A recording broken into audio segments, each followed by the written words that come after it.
This is the weirdest take on ChatGPT I can possibly think of. What if octopus brains are secretly better than human ones? You know when somebody hits your knee right in the right spot and it just goes boom, it just jumps up like that reflex action? That doesn't involve your brain, that just involves reactions in your spinal cord. An octopus is like that on steroids because they have 8 arms that are way more sophisticated than all of our limbs put together. So they have their main brain, and then they have their little sub-brains, 8 of them, one for each arm. So, I just finished reading Children of Ruin by Adrian Tchaikovsky. It is a fiction book. The octopuses are not actually smarter than us. It's a rhetorical device. I can hear you typing comments. But in this book, when octopus evolve in the far future, their emotions and reason hierarchy is flipped compared to humans. We, in the Western tradition, have this man is the measure of all things, reason is the pinnacle of God's creation, rationality will rule the day, way of understanding the world. Tchaikovsky says, what if we flipped that?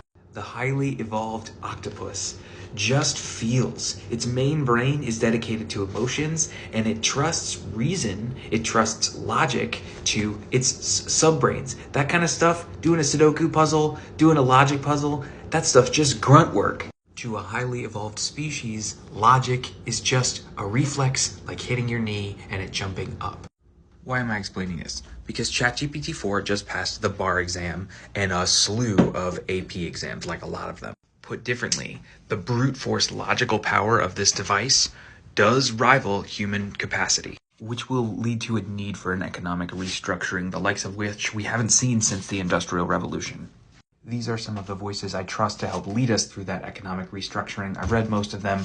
I'll report back on the rest. And sorry, not sorry, but it's not tech bros, Silicon Valley or otherwise that I trust to lead us through this. Why? Because tech bros are more like current humans than future fictional octopus.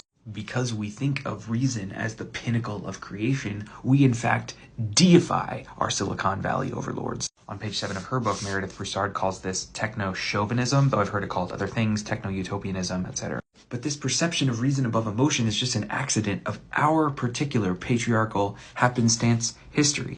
Historically, we think of reason as masculine and emotion as feminine. But men have the capacity for emotion, and we just socialize it out of them. And women have the capacity for reason, we just prevent them from using it. The distinction is antiquated, it's phlogiston, it's phrenology. So yes, we do need to economically prepare for the effects of ChatGPT. We need to learn to regulate it. But we don't need to fear that it will replace us, unless we have forgotten the half of our humanity, which is our ability to feel.